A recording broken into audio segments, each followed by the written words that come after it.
Okay, back again, guys. Another update video. I have, you can see this guitar body is starting to really develop some depth and some gloss to it. I have 7 coats on the top and back. I'm sorry, the top and sides. The back has 6 coats. You can see already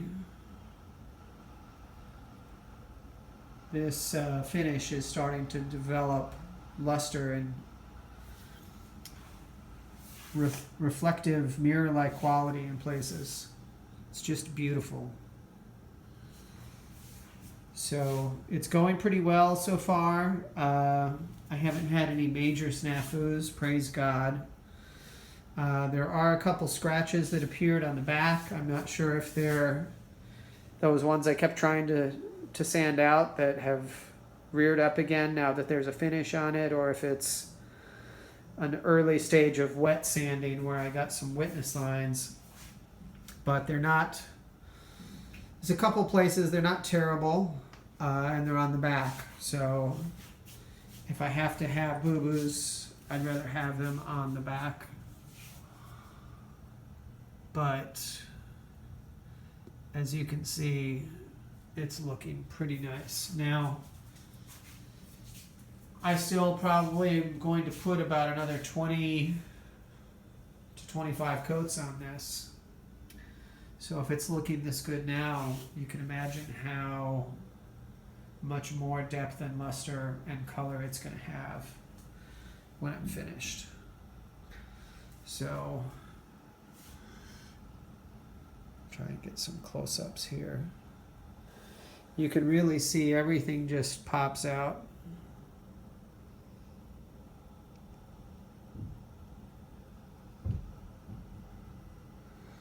I have started, partially because of those minor scratches I found in the back, I've started wet sanding,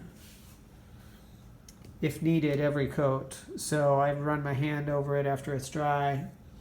And if I feel a rough spot, or I feel a place where it feels uneven or blotchy or thick, I take some warm water, one of these steel wool pads, which they're really only good for one use because after they've been used once, I don't know if there's enough water in there now to do it, but they usually get rusty.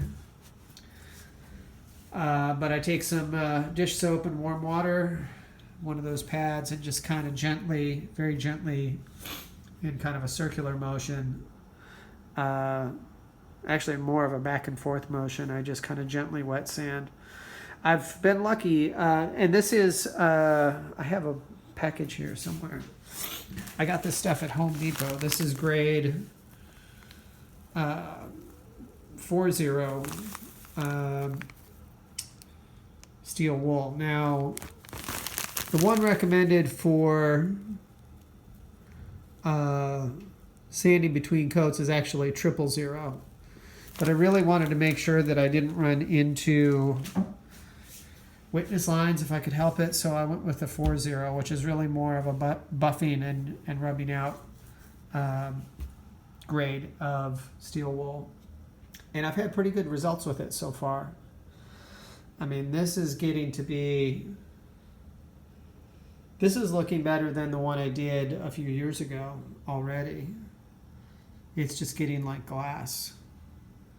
And that one I did a few years ago, I would do maybe 4 or 5 coats, and then I would lightly wet sand with, I forget what, I think I was using 1,000 grit or 800 grit or something like that. And even that was enough to give me witness lines if I wasn't really careful and even wet sanding. So I had shied away from the steel wool back then because I was afraid I would have little pieces of the steel wool on my finish. But I haven't had that occur, thankfully. So I just give it after I wet sand, I wipe it down thoroughly with paper towel and I just kind of go over it multiple times to make sure that I've brushed away any pieces that might be there. And I don't wet sand until it's thoroughly dry. So, but it's looking good. I wish you could see it in person, and I could take it out here under the LCD or LED light, whatever that is, up there in the kitchen. It's actually brighter, and if you turn it every which way, you can really see the depth and the way the grain is starting to jump and pop. It's lovely. So you can get faster results spraying lacquer, and probably just as good. I don't know if it would be quite as durable as Tru-Oil ultimately. But if you're patient and you have a good technique, you can really get a very nice finish very inexpensively, and as a very inexperienced wood finisher with Tru-Oil. So this humble little container, this little bottle. Actually, this is going faster than I expected. I may go through more than one bottle of that on this. I remember the last one lasting longer. But anyway, more to come. Just wanted to check you guys in. Let me know in the comments what you think, and let me know if you have, if you've ever done a finish in Tru-Oil before, and if you have a link or some pictures somewhere, I would love to see what your builds look like as well. So, thanks for checking in. God bless. Pardon the mess here. I'm going to do some cleaning tomorrow, but right now it's a little unkempt. Take care. God bless.